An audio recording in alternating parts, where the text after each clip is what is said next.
China, cradle of civilization in Asia, home of human beings, more than one of the population. Like our own America, China is a vast and beautiful country, wide extremes of climate and contour. Scenes like these have inspired its poets and painters from time immemorial. China once seemed almost as remote as the moon to us here in America, but the airplane has brought it within 50 flying hours of our coasts, and our common struggle has brought its people close to our hearts. Today, our soldiers and theirs fight together on many battlefields. Our flyers and theirs guard the skies of China side by side. So we want to know more about these people of China, our friends and our allies, how they live and work, which many of us will visit in the days to come. China is a land of rivers, great and small, and an important staple of food is fish. In this type of fishing, you don't have to bait a hook or worry about whether the fish will bite. The cormorant takes care of all that. These birds are slaves of a notorious appetite, a fact which the Chinese fisherman wisely turns to his own advantage. The cormorant everyone seems contented with the whole arrangement, except, understandably, the fish.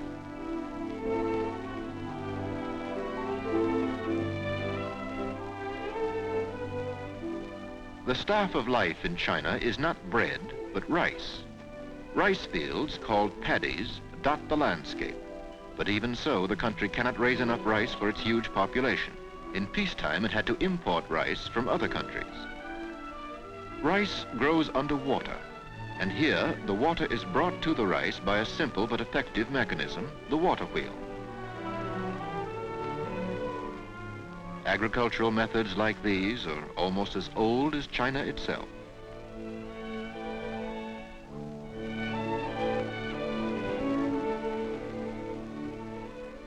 The water buffalo is a popular beast of all work. Here he turns an irrigation wheel.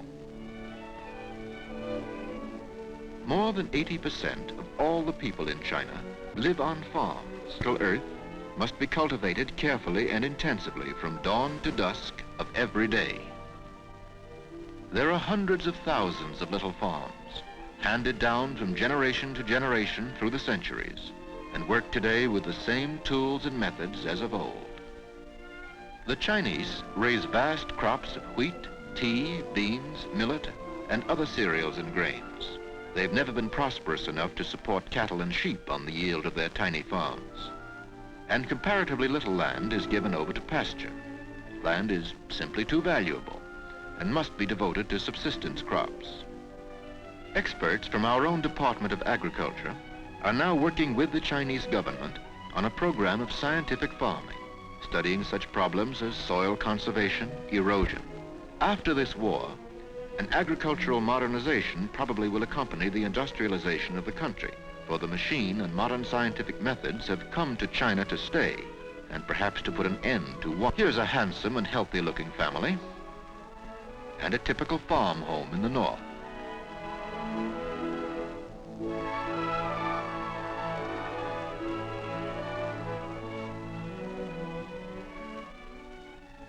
Further north, beyond the Great Wall, there are different scenes. This is a country of wild mountains and wastelands, of nomadic tribes of herdsmen and horsemen. And it's the home of the famous Mongolian ponies, whose ancestors carried the legions of Genghis Khan on their conquest of the ancient world, a conquest that led to the very gates of Vienna, that overran Russia and ruled the earth from Korea to the Volga.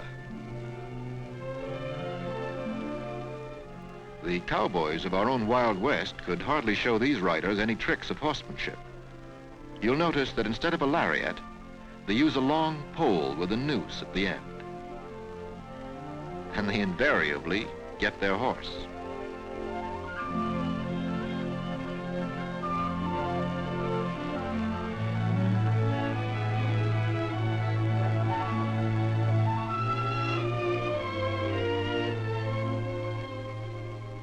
Another vital industry in China, salt.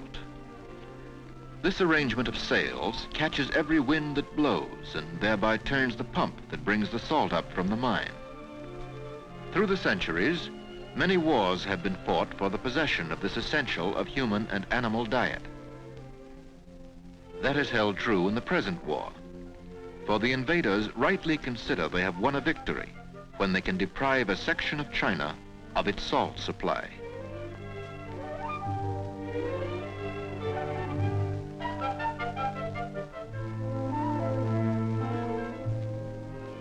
Even ice and snow do not stop the important business of fishing. Here they are fishing through the ice of a stream, a job that requires all the patience and all the warm clothing you can possibly muster. And lest you suspect that they never catch a fish, here is proof that they do.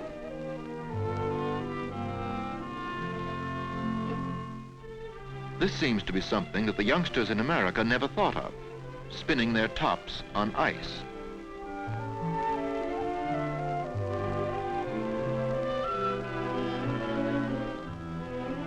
Here's also something new for American boys and girls to try, a combination of skating and sledding. This seems to be a lot of fun, but of course you have to be built for it.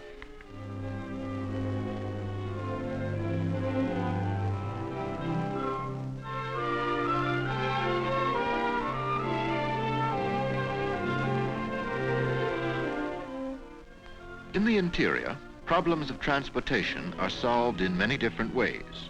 For cross-country journeys through desert country, they use the camel as in ancient times. When the Burma Road was closed for a time in 1940, camel caravans from Russian Turkestan were China's principal supply line to the outside world. In transportation, there is always the mule, everywhere on Earth and everywhere in China. The mule is unbeatable as a burden carrier where the going is rough and highways non-existent, as in most of the interior. The government's initial 10-year program calls for something like 200,000 miles of modern roads in the period of Reconstruction, plus nearly 20,000 miles of railroads and a network of airlines for passenger and freight. But meanwhile, there is the mule.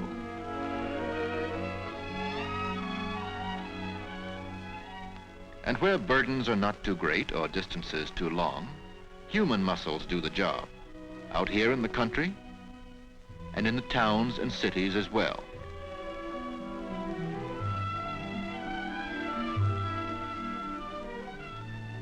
Transport by river and canal is a vast industry. The smaller boats are called sampans. Some of them are propelled by sculling, that is, working an oar placed in the stern of the boat. They hoist a small sail when the wind is favorable. The word junk is usually applied to the larger boats with tall sails. Some of these are capable of navigating the oceans. The Chinese, you know, invented the compass and many other features of the science of navigation. For thousands of families, the family boat is their only possession in the world. The sampan is their home in every sense of the word. They cook their meals, eat and sleep there, and gain a slender livelihood from the sale of fish that they catch, or from the delivery of small cargoes of freight.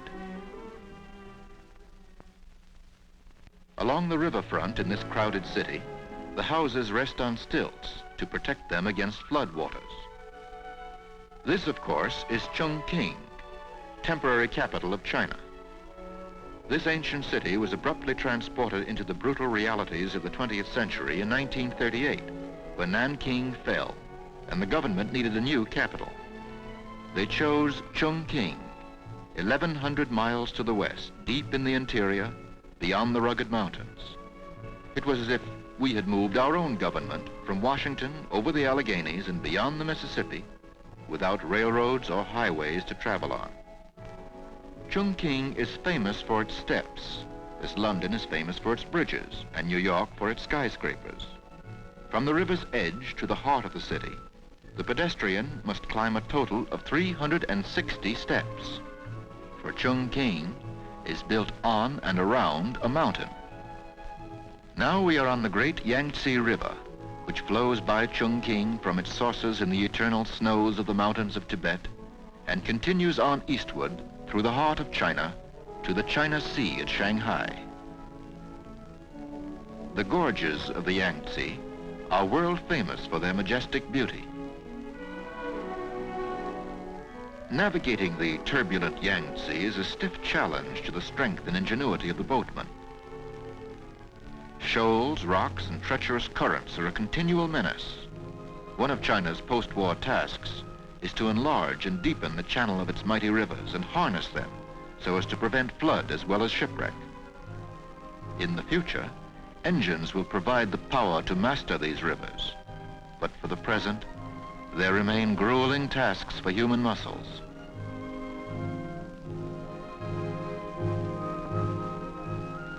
These boats are fighting a stiff current.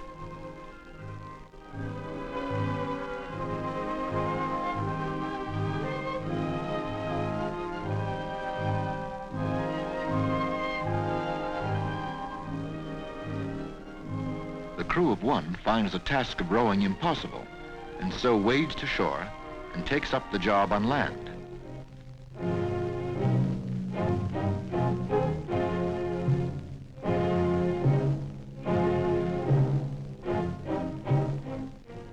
It's a desperately hard job.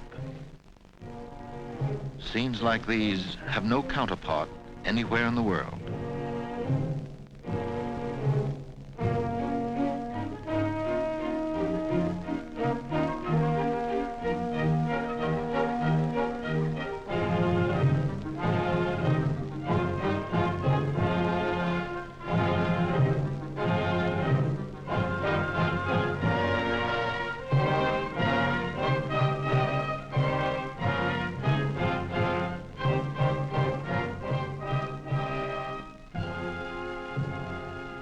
This boat has found still waters.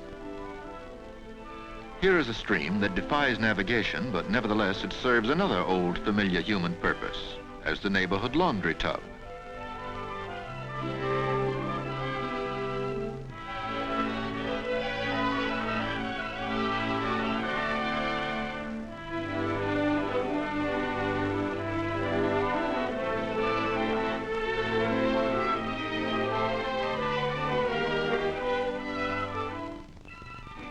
But the waters of China serve some lighter uses too.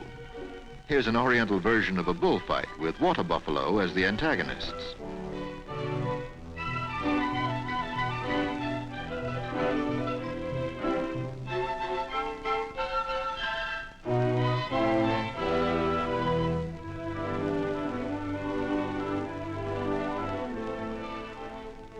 The only danger points in this fray seem to be the toes of the fight fans.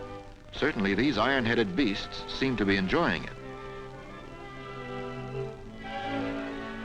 And here we have the winner and the new champion.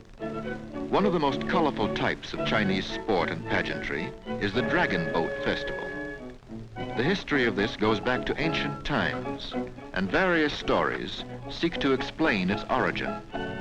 One popular version says that a renowned poet-statesman drowned himself in the river as a protest against corrupt government, and his friends set out in their boats to recover his body.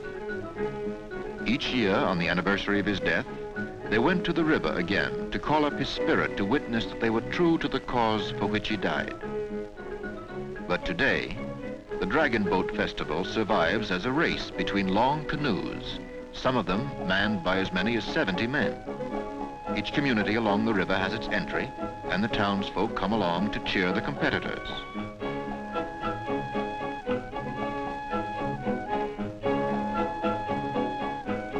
Here, too, we have a winner.